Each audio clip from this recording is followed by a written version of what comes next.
Hello' everyone, আজি আমি class 9 মেথছৰ exercise 6.22 solve কৰিম। ঠিক আছে, গতিকে কুৱেশ্যন নম্বৰ 1ত কি কৈছে, চিত্ৰ 6.28ত এক্স আৰু ৱাইৰ মান উলিওৱা।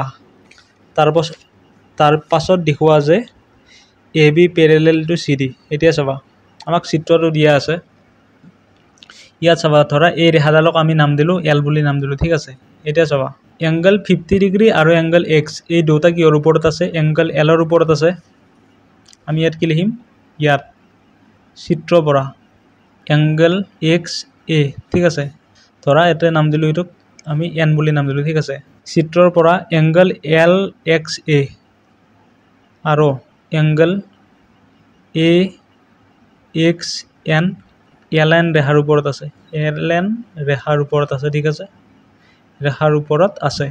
এতেকে angle L X A plus angle A x N equal কিমান হ'ব? 180 ডিগ্ৰী। ঠিক আছে, এল এক্স এ মানে কিমান দিয়া আছে? আমাক 50 ডিগ্ৰী দিয়া আছে। তাৰপিছত এংগল এ এক্স এন মানে এংগল এক্স। ঠিক আছে, ইকুৱেল 180 ডিগ্ৰী।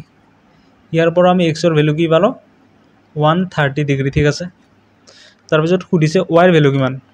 এতিয়া চাবা, চি ডি এডাল ৰেখা। ঠিক আছে, চি ডি এডাল সৰল ৰেখা, তাৰপিছত এল এন এডাল সৰল ৰেখা। ঠিক আছে, এই দুটা বিন্দু ক'ত ছেট কৰিছে? এইটো বিন্দুত ধৰা কটাকটি কৰিছে। গতিকে ৱাই আৰু এংগল 130 ডিগ্ৰী এই দুটা কি হ'ব? সমান হ'ব। এতিয়া ৰেখা কি? এল এন আৰু চি ডি এ, ধৰা এইটো পইণ্টক নাম দিলোঁ ধৰা অ বুলি। ঠিক আছে, অ বিন্দুত কটাকটি কৰিছে। এতেকে angle C O' N equal angle D O' L. ঠিক আছে, কিয়? বিপৰীত কোণ। কাৰণটো কি বুলি দিছোঁ আমি? বিপৰীত কোণ। ঠিক আছে, এতিয়া চাবা, এংগল চি অ' এন মানে কি দিয়া আছে? 130 ডিগ্ৰী দিয়া আছে। তাৰপিছত এংগল ডি অ' এল মানে কি হয়? Angle Y. ঠিক আছে, গতিকে ৱাইৰ ভেলু আমি কি পালোঁ? আমি 130 ডিগ্ৰী। ঠিক আছে, এতিয়া আমি প্ৰমাণ কৰিব লাগে যে A B parallel to C D. এতিয়া চাবা, angle X equal 130 degree equal angle C O' N. ঠিক আছে, যিহেতু এংগল এক্স আৰু এংগল চি অ' এন কি হয়? অনুৰূপ কোণ হয়। এতেকে A B parallel to C D.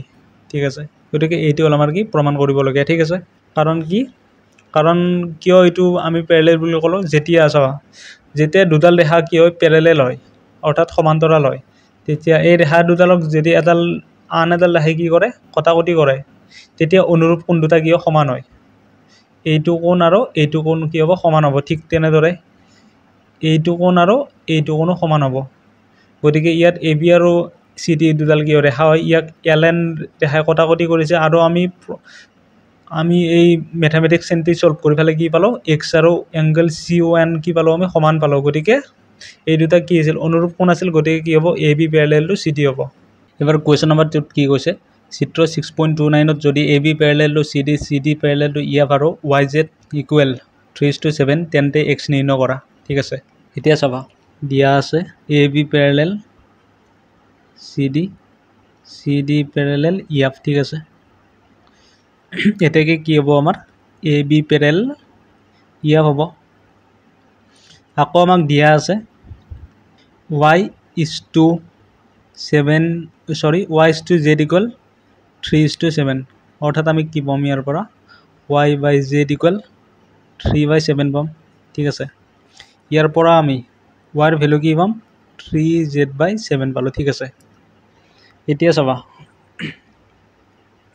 Angle X আৰু এইটো কোণ আমাৰ কি হ'ব? সমান হ'ব। কাৰণ কিয়? অনুৰূপ কোণ। যিহেতু এ বি আৰু চি ডি পেৰেলেল হয়, তাৰপিছত এইডাল ৰেখা ধৰা আমাৰ এল এন, এ বি আৰু চি ডি পেৰেলেল ৰেখাক এল এন ৰেখাই কি কৰিছে? কটাকটি কৰিছে। গতিকে অনুৰূপ কোণকেইটা কি হ'ব? সমান হ'ব। গতিকে এক্স ইকুৱেল এইটো কোণ হ'ব।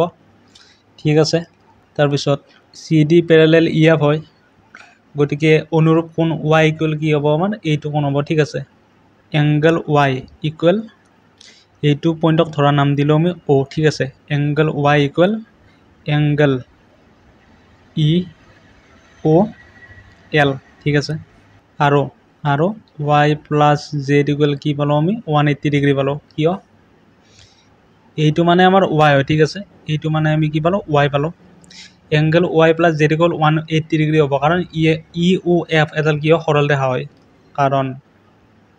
কাৰণ ই ও এফ এডাল সৰল ৰেখা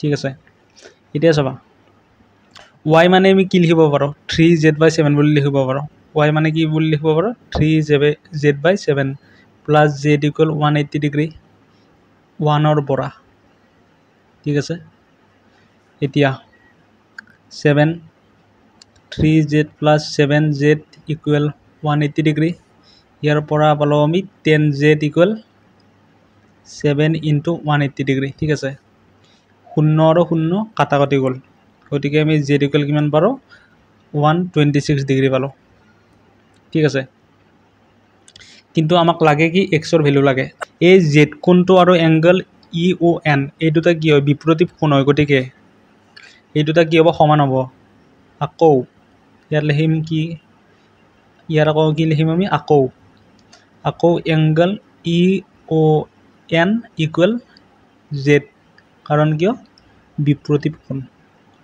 বিপৰীত কোণ ঠিক আছে গতিকে আকৌ চাবা এংগল এক্স আৰু এংগল ই ও এন কি হ'ব অনুৰূপ কোণ হ'ব কাৰণ এ বি পেৰেলেল টু কি পাইছিলোঁ আমি ই এফ পাইছিলোঁ গতিকে এক্স আৰু এংগল ই ও এন এইটো কি হয় অনুৰূপ কোণ হয় গতিকে ই ওৱান মানে কি লিখিব পাৰোঁ আমি এক্স বুলি লিখিব পাৰোঁ এইটো কিহৰ সমান পালোঁ আমি জেডৰ সমান পালোঁ জেডৰ ভেলু কি পাইছিলোঁ আমি 126 ডিগ্ৰী পাইছিলোঁ গতিকে এক্সৰ ভেলু কি পালোঁ আমি 126 ডিগ্ৰী গতিকে এইটো হ'ল আমাৰ এনচাৰ ঠিক আছে এবাৰ চাব কুৱেশ্যন নম্বৰ 3টো যদি চাওঁ আমি কুৱেশ্যন নম্বৰ 3 এনচাৰ ঠিক আছে কুৱেশ্যন নম্বৰ 3ত কি কৈছে যদি 6.30 যদি A B parallel to C D হয় E F perpendicular to C D অৰ্থাৎ ই এফ চি ডিৰ ওপৰত লম্ব আৰু angle G E D equal কি দিয়া আছে আমাক 126 ডিগ্ৰী দিয়া আছে তেন্তে এংগল এ জি এফ আৰু এফ জি উলিওৱা এতিয়া চাবা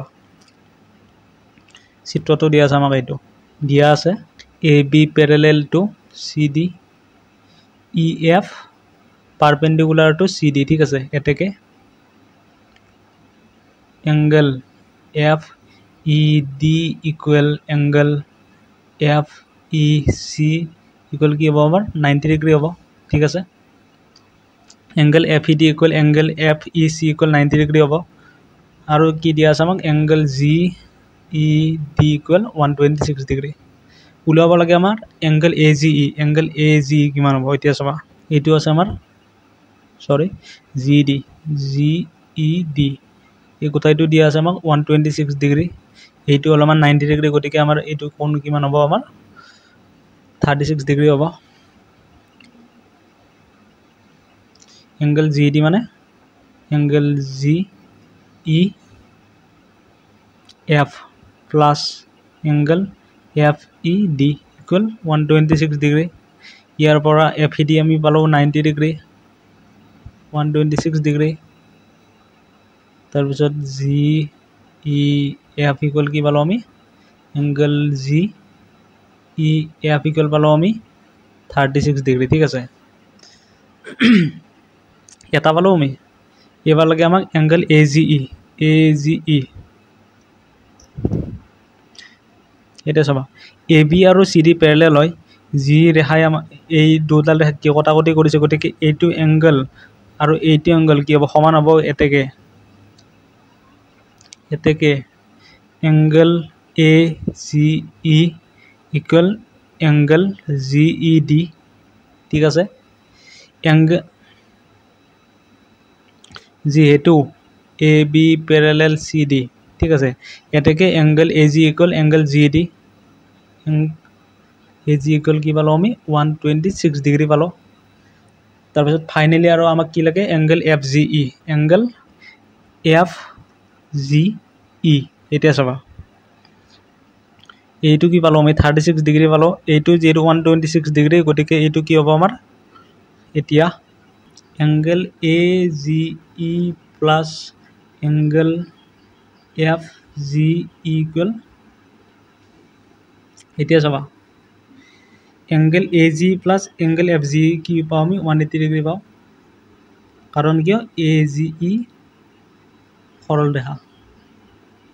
ৰেখা ঠিক আছে কাৰণটো হ'ল এইটো গতিকে এংগেল এ জি পাইছোঁ আমি 126 ডিগ্ৰী গতিকে এংগেল এফ জি কি হ'ব আমাৰ angle F G equal 180 degree minus 126 degree ইয়াৰ পৰা আমি কি পালোঁ এংগেল এফ জি পালোঁ আমি 54 ডিগ্ৰী ঠিক আছে এতিয়া চাবা এংগেল এ G plus F G equal 180 degree কাৰণটো কি এ জি এডাল সৰল ৰেখা ইয়াৰ ওপৰত কি থাকিব 180 ডিগ্ৰী থাকিব তাৰপিছত এফ জিটোক এইফালে ৰাখি এ জিটো আমি এইফালে নিলোঁ 180 মাইনাছ 126 ডিগ্ৰী এইটো আমি সৰল কৰি কি পালোঁ 54 ডিগ্ৰী পালোঁ গতিকে এইটো হ'ল আমাৰ এনচাৰ